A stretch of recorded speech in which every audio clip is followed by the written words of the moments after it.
Hello, I'm Casey Aiken, and this is 21 This Week. Coming up next, early voting is here. Time to examine the candidates. Ballot initiatives are like a shell game. What you need to know before you vote. And who is more motivated to vote this year, Democrats or Republicans? Our panel of insiders will give you the story behind the story. We're joined by the former Maryland Assistant Secretary for Business, William Askinazi, political strategist, Susan Heltemes, and Secretary of the Maryland Republican Central Committee, Mark Uncapher. Stay tuned for these stories and more on the next 21 This Week.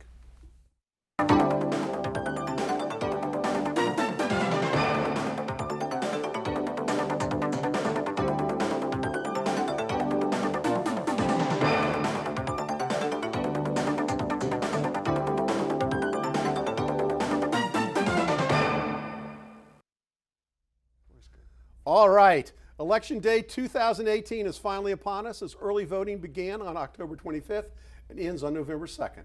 We're going to take an all too brief look at the important races and the ballot initiatives that you'll need to decide when you go to vote. First up is the race for county executive. Susan Heltemes, why is the business community so fearful that Mark Elrich will be elected county executive?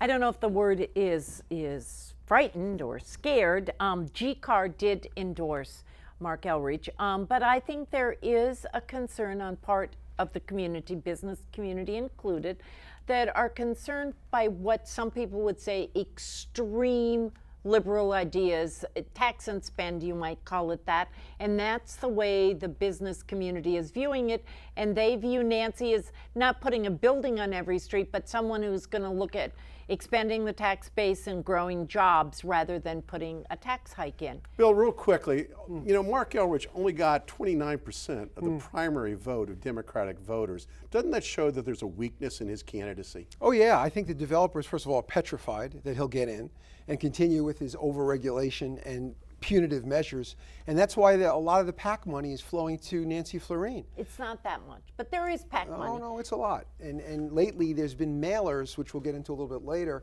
that are trying to attack a Republican candidate when in fact Nancy Florine should be concerned more about Mark Elrich and his policies. That's the real battle.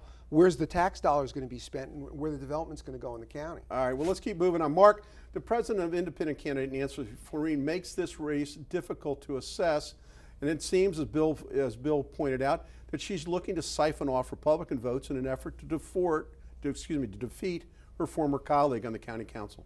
Well, that's actually been the most puzzling part of her strategy. She seems to be spending more time going after Robin Ficker and less after Mark Elrich. I think in the final analysis, part of the reason is there really isn't as much difference between the two of them as perhaps she thought at the beginning, other than just personality. Well, isn't the real reason that traditionally Republicans have gotten around 34% of the vote? That's what Jim Shalit got. That's what the candidate before him got, and that they're afraid that there's a solid 34% that's going to go to Robin Ficker. But she's got to give Democrats more of a reason to vote against. And I think there are the independents out there also, and I do think Democrats are getting the message that. There are those who say that Mark Elrich and Ben Jealous are of the same cloth. One would call him the ultra left. Nancy is not there. And I think she's showing, I'm in the middle, I'm not over here, and I'm not over here. All right. Bill, despite several vacant seats on the county council, the county council races pretty much look like all chalk for Democrats. Where do you see a Republican breakthrough? I honestly don't. This is one of the most liberal counties in one of the most liberal states. There's no galvanizing issue in a midterm election where you have an unpopular president.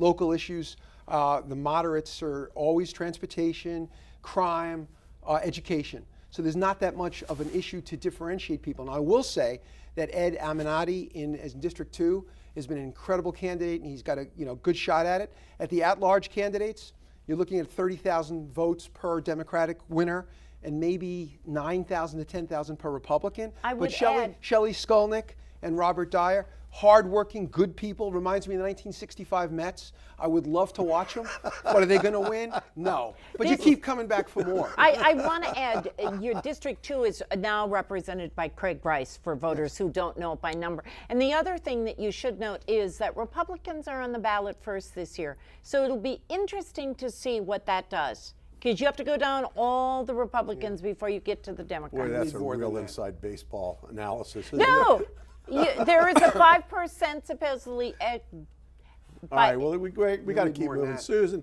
there are a total of 5 ballot initiatives that county voters will be asked on, the first 3 of which are county initiatives. And the first question, question A, is an amendment to the county charter on the composition of the redistricting commission. Why should voters support this? It's an issue that parties, the Democratic Party doesn't really have real feelings about. It's just that I think people question the makeup of the 2 central committees, and that if you look at the makeup based on the way the charter is written, it has something to do with there'll be more independents and there'll be Republicans and Democrats, and here's- it'll be fairer. But the bottom line, though, is that the way the default process would work would be the county council members would effectively be picking their surrogates who would then design the map for those county council But members. there will be independents Yeah, there there'll be as independ- well. This Yeah. is a scam job. I'm sorry. There you go. This is just ridiculous. Susan, several years ago, Robin Ficker was successful with an initiative that requires an affirmative vote of all council members for a levy on real estate property if the levy exceeds certain annual limits. What is this question B why is this question B even on the ballot? It's frustrating. It's a technical question that could deal with what happens if there is a vacancy on the council, and the other is it could relate to adding more people to the council. Who knows? That's going to be an interesting to watch. I see absolutely no reason why It's this on. should be either on or should be passed. It should be voted down. It's a technical amendment, is that That's it. Okay. And Mark, I don't know why. question it's there. C on the county ballot would increase the staff members for the county council. It would make them larger. They'd be able to hire more people. Why should voters support that? Well, we have a county council is already way overpaid. On top of that, they get staff already. They've got chief of staff with 6-figure salaries. There's no reason that their workload requires them to have more staff. Yeah, it's a bloated bureaucracy growing bigger. And it could be, though, that they just get less merit staff and more Political staff. Yes. Staff is staff, you know? But that doesn't necessarily mean there'll be more staff. It's just Look, that. this should be a part-time job. It shouldn't be a full-time job anyway. Well, we voted several years ago to make the county council full-time. Don't forget that. And now we're adding staff. And now No, we're it adding- may not be adding staff. It's just the way It's they're runaway aligned. big Look, government. wait, we once again. got to keep going because we got to talk about the state ballot initiative. Susan, on the state ballot, Maryland question 1 would direct gambling revenue to be dedicated to an education lockbox. Won't this interfere with the General Assembly and the governor's spending authority? Al Gore would love this measure. You know, lock boxes. What's interesting is that when this all came about, the money was supposed to go towards education. And whether you're Democrat or independent or Republican, you know, it should stay there because under the Hogan administration, education has gone down to Maryland from 1 to 6. This will just guarantee that you can't use it for roads or bridges Quickly, or because something we got else. one more question. Totally disagree. Lock boxes, earmarks, dedicated funds, they're all shams. Government is supposed to be flexible. Best way to be flexible is to have common funds for the best good. All right, we got 30 seconds left. Bill, Maryland question 2 provides for election day voter registration. Good idea, bad idea? Terrible idea. In this era of voter fraud, let's just open it up without any vetting. The state constitution requires that voters be qualified. You're taking the word qualified and you're tearing it up because you're letting people now come in and you're expanding the database. You have 5 seconds, Susan. Minnesota has had same-day Yes. registration Yeah, since I registered in the 70s. They have the highest turnout or the second highest turnout. And the voter highest amount of voter fraud. No. We got to, 1 Susan, we got to go. When we come back from this short break, we're going to take a look at the congressional races and for the House of Delegates and which party is more motivated to vote this year, Democrats or Republicans. Stay tuned. There is not. I love this guy. Back to our election preview. Bill, there are 3 challengers running in opposition to incumbent Democrat Senator Ben Cardin, Republican Tony Campbell, and Independent Neil Simon, and Libertarian Arvin Vira. What's your view on this race? First of all, Cardin is ancient. He's like a Pelosi. He's been there forever. Since 1966 was his first election. Time for a change, but Neil Simon is an up-and-comer, I'll tell you. He's running as an independent, should be running as a Democrat, or even should be running as a Republican. He's a Potomac businessman. He's got very progressive ideas. What he's doing is he's preparing himself for a run in 6 years. And he's doing it not to offend the Democratic establishment. This guy's got legs, but not this time. And great commercials. Any chance it'll lose? No, Cardinal lose? Cardinals win. All right. Montgomery has 2 congressional districts, actually 3 congressional districts, partially located in its boundaries, and the 8th congressional district, which is most of lower Montgomery County. This district is represented by Democrat Jamie Raskin. Mark, does Republican John Walsh pose a threat? Probably not a threat, but he does have an interesting program or an interesting agenda, which is he wants to increase the number of members of the House of Representatives. So 1 for every 200,000 people. So that, I guess, would take us up to 1,600 members of the House of Representatives, which I suppose would be good for Washington area real estate prices. Oh, good. I'm all in favor of that. All right, the We'll northwest. have 5 in Montgomery County. The northwestern part of the county is in the congressional 6th district, which is an open seat following the decision by Democrat John Delaney to not seek re-election. Susan, there's something creepy about David Trone spending millions and millions of dollars, tens of millions of dollars on a congressional seat. I don't know if he's spent tens of millions, but he is taking that money and he's saying he's not going to take money from PACs or special interests. Good. And on the other hand, He doesn't need it. On the other hand, there's Amy Homer, who's doing a lot, maybe not as much, but her husband is helping her on hers. I think he's going to You know win. what the ordinary job of a member of Congress is? Is it really worth $15 million? You know what? And voters don't like that. Voters don't like rich people to buy elections, Well, then especially they not have in this year. They have nobody to vote for in that district. All right. Homer and Trone both have money. Going, Susan. He's going to win. The eastern part of the county is part of the 3rd congressional district, represented by incumbent John Sarbanes. Mark, what do you know about the Republican challenger, Charles Anthony? He's running hard. He got into the primary and came up hard in that.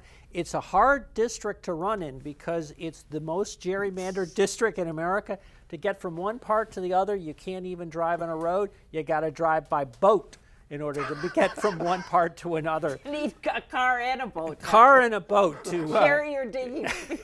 get to Harford County to Montgomery County. Yeah, but Sarbanes has got it, right? Yes. Yeah, okay. Moving He's a on to the nice General guy. Assembly races. Bill, give us a preview of the District 15 races. Best shot for the Republicans to get a seat in the House of Delegates. Aruna Miller vacated her seat when she ran unsuccessfully for Congress. Brian Feldman's a lock for Senate. You've got Kathy Dumaze, who pretty much is a lock. Yeah. But you've got Lily Chi, who to me is a foot soldier for Ike Leggett. Not a lot of substance there. She's an Asian woman, so she checks the box. But she's very, very vulnerable on substantive issues. Lori Halverson is a key, wonderful candidate, Board of Education, solid, as is Harvey Jacobs. in A 15. panelist is 21 this week. She's got a real shot, and it's a Republican pickup. Just like the days of Gene Rosser and Gene Cryer, we had 2 Republicans, actually at 3 at one time, in District 15. Time to reclaim it. All right, Susan, why don't you tell us about the District 18 races?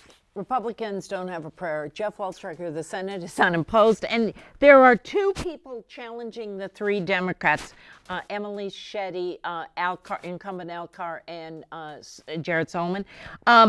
John Cook is a Green Party, and I couldn't even find anything about him except that he works for a gas chain. Maybe he's a pumps gas. The other is Linda Willard, the Republican. She's a lawyer, has never shown up to anything. I don't think she's spent any money. The most interesting thing about her website is Just don't go to the Republican Central Club for the mini meetings. And you should say the most interesting thing about her website is Dogs for Linda. A lot of dogs with Linda little T-shirts? ties on. That's very socially media friendly. Mark, we got one more race to talk about. That's the 16th district. Bill Day's running. He's a lawyer and a Naval Academy graduate. But one of the things that I like the most about him is he's talking about the Kirwan Commission and how much the Kirwan Commission is mooting as a potential cut in the Montgomery County aid from the state. And it's interesting how little this issue is getting discussed in Montgomery County. Except that County Executive Leggett and the other administrators across the state got together and they said one for all and all for one, and they're going to make certain that Montgomery County isn't gouged, but we will have a new executive. But this when isn't a this big comes. issue, and Bill Day is the one who's talking about it in District Others 16. are, oh, okay. All right, so now we got the seminal question. This is the most important question for all of us tonight. You've heard of the blue wave. You've heard of the red tide. Which party has a greater motivation to get out and vote this year? Mark Uncapher. We're seeing both activists in both parties being driven, and the polling data we're showing saying it's really both sides, their partisans are activated. We saw a big spike coming after the Kavanaugh hearing on the part of Republicans who felt very strongly about that. And he didn't answer the question. No, I think it really remains to be seen, because we're seeing a real uptick in Republican interest in the last I spent month. today at a poll from 10 o'clock to 2 in the afternoon for my friends Brian Frosch and Jamie Raskin. I will tell you, the Democrats came and were excited, and they let us know they were Democrats. You were in Silver Spring. No, What do you expect? Burtonsville. It's different. There were some Republicans there. I think nationally, it is pretty even, and it is going to be interesting to watch election night, which we'll be doing together, Casey. Bill. I think it's going to be great. I think there is a new energy, and I think the Kavanaugh people, I think this is one of those rare instances where in a midterm election, the national politics have filtered down to gin up a lot of energy on both sides. And I think that both parties are going to come out, you're going to see good results. And I want you to know that yesterday in the state of Maryland, 85,000 early voters compared to 4 years ago, 43. That is double. That's big. pretty darn amazing. It is amazing. I will tell you that I think there is a red tide that's going to defeat the blue wave this year, and we're going to see a lot of surprises on Isn't that Bama, the red tide? It's the Crimson Tide. Crimson Tide. Okay, whatever. Crimson Tide. That's Bama, though, right? fan. There was a movie called Crimson Tide also, we're going to see great fireworks election night. Yes. Stay tuned for parting shots. Not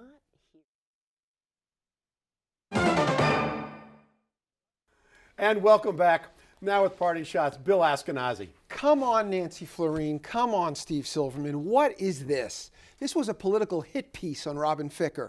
Now, why are you going after Robin Ficker when Nancy Florine should be going after Mark Elrich? I just don't get it. I mean, do they really think that Republicans on their fence are going to be offended by this and then switch their vote and switch their allegiance? This is poor political strategery, as a famous Bush person had said. Cut it out. Susan Heltemes, your parting shot. Today, a guy named Cesar Sayoc Jr. got arrested. Thank you to the FBI for sending pipe bombs to 13 people. All people who are constantly mentioned by the President of the United States as evil.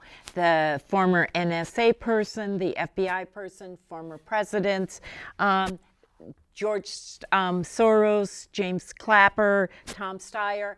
And words have consequences. The president seems to think it's okay to use Hitler's words to say that the media is the enemy of the people and it's all fake news. He seems to think it's okay to call people names, to deride them, and to be abusive. It's coming back to haunt him. The man who did all this is a registered Republican, and at first, everybody, including the president, up until this morning, said this was a fake story, that they weren't bombs.